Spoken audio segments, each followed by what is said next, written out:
संभल की करेंगे, जहां पर सड़कों और घर की छतों पर ईद और अलविदा जुमा की नमाज और हालात वहां पर इस तरह के हैं कि पुलिस ने फैसला किया है कि इन दोनों जगहों पर नमाज अदायगी नहीं होगी। ये तय किया गया कि सिर्फ ईदगाह और मस्जिदों के अंदर ही नमाज पढ़ी जाएगी। तो संभल में ये अहम फैसला।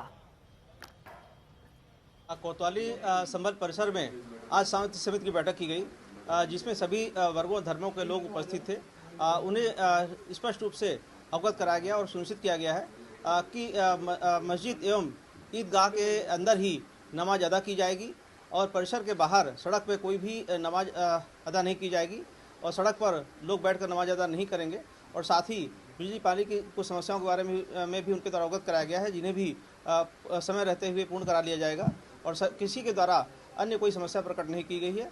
यह आशा की जाती है कि सभी त्यौहार शांतिपूर्ण ढंग से संपन्न किए जाएंगे। पीस कमेटी की बैठक आने वाले त्योहारों को लेकर थी, जिनमें नवरात्र है और उसके बाद से ईद है और फिर रामनवमी है। तो उसके दृष्टिगत लोगों से बात की गई और शांति और सौहार्द मेंटेन करने के लिए सबसे अपील की गई।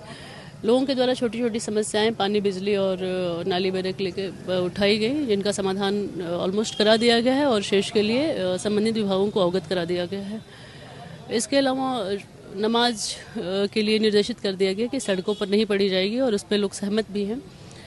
इनके द्वारा एक मुद्दा उठाया गया कि छतों पर नमाज पढ़ने दिया जाए मस्जिद से सटे हुए, तो उसमें कहा गया है कि उसकी जांच करा दी जाएगी। अगर उसमें लगता है कि परमिशन देने से कोई अनहोनी होने की आशंका है तो उसमें परमिशन नहीं दी जाएगी। इन सब चीज़ों पर बात हुई। तो आप सब विश्वास के साथ रहें भाई, ऐसा कोई किसी के साथ कुछ वो नहीं होगा, पर हर आदमी को अपना अपना अधिकार है। पर आप यदि ईद की सिवैया खिलाना चाहते हो तो आपको गुजिया भी खानी पड़ेगी। ये गुजिया खाओ हम सिवैया, ये सिवैया,